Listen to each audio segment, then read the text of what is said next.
Hello, salamat po sa inyo. Thank you po. Katanungan pa po, meron pa po tayong isa. Pwede pa po tayo mag-address ng isang katanungan. So again, inuulit natin yung nabanggit nga ni Ma'am Marife and Ariel sa kaalaman natin, masama, di ba, yung ginagawang pagsulong sa lupa. Pero actually, it's a form of preparation for the next crops to grow or preparation for us to plant new crops. Yan. Na pwede nating anihin at pwede mag-produce ng food para sa community. Yan. Meron pa po tayong mga questions. Ako siguro ako na lang po ang may question para kay Ma'am Janet. Kaya nabanggit niyo Ma'am Janet, yung ating Of Here Art is something na very relevant for the community and at the same time communication with the living things such as yung pako, yung bulak. Paano po natin ano po yung mga ginagawa nating measures kasi lalo na po ngayon digitization age na tayo, digital age na tayo. In fact, paano po natin mapapayabong pa yung Of Here Art and ma-memory po natin yung sa digital age at malaman ng hindi lang ng mga taga Iligan City but also ng mga taga-ibang communities sa iba't ibang parte po ng Pilipinas.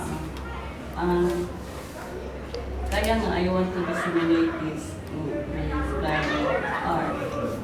Ito, as possible as merong mag-invite natin pupunta talaga. Kasi, yun din, sad din ako sa digital world.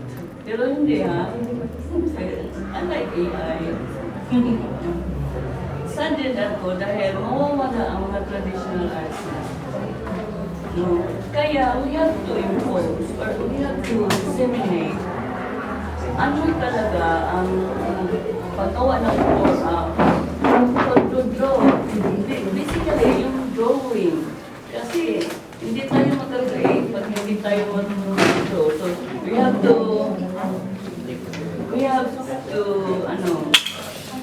siguro pwede mag-yoga tayo doon sa mag-yoga tayo sa fern, di ba? Di ba parang hindi natin malimutan? Yung pong movements ng fern, ng fern po, no? Di ba gumagano? Kasi pag bulak ng Yan, ang galing yung mag-umpisa. Thank you, ma'am. And tapos, siguro naman makikita natin hindi lang sa Amaryllis yung form na nagagat na ginagaya. So, hindi tayo tuturuan din natin ang mga young ones. Hindi lang sa digital. Kasi kung sa digital, they are very sticky about it na tayo ang tinuturuan nila. So, vice versa, tuturuan natin sila para hindi mawawala yung traditional art natin. Diba? Ang ganda na sagot ni Ma'am. Ma'am, thank you po. And kasi, kaya ko rin po na itanong kasi very relevant, how can we, it's not just dissemination of information but also having that deep understanding. Kasi iba yung alam mo lang versus sa naiintindihan natin. Kaya, Ma'am, thank you po sa pagka-clarify. And, di ba kung i-digitize natin yung mga movements ng fern, ng pwede naman. Di ba po? Yung mga hindi ako iPhone, wala akong iPad, pero yung meron tayo ngayong digital, like kahit wala akong pen at paper, di ba? Meron tayong ability for us to like create shapes and then pwede nating iba-ibahin ang kulay, di ba? Merong mga researches na siguro nag-evolve din yung ferns and flowers natin around Iligan City. Not just Iligan City, but also the whole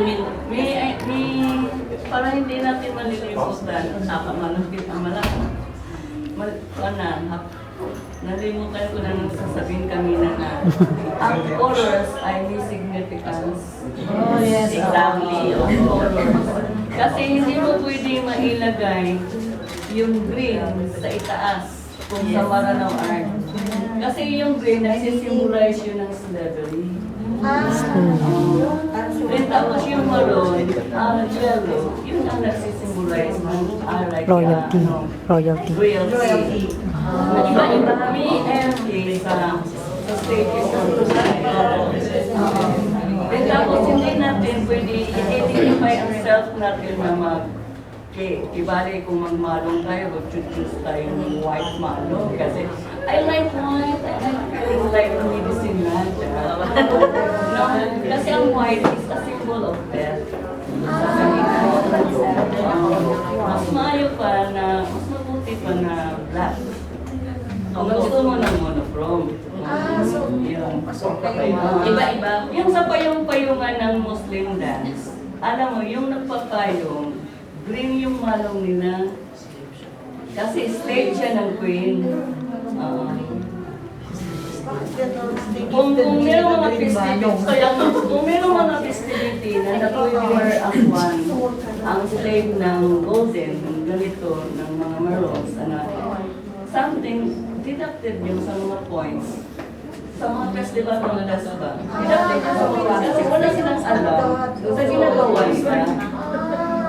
Kasi green talaga, dark green, whatever, basta green ang colors sa The lowest, the lowest color. Yun yung mga simple, ganyan ba? Mga simple, pwede yan natin ma-i-style. Pwede natin ma-isabi yan sa mga new age. Yung gumagawa ng vegetable kasi baka mag-green-green na sila na hindi nila alam kung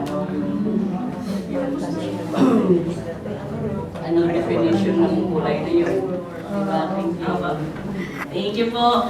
Palakpakan po ulit natin ang Janet. And dahil po, na-wrap up na po natin yung 1B at maraming pong salamat sa tanong nyo po. And ngayon, and again, of course, Ma'am Marife and Ma'am Ariel, maraming pong salamat sa inyong pag-share ng inyong kaalaman. And of course, sa pagsistay para masagot ang mga katanungan ng ating participants and ating mga teachers.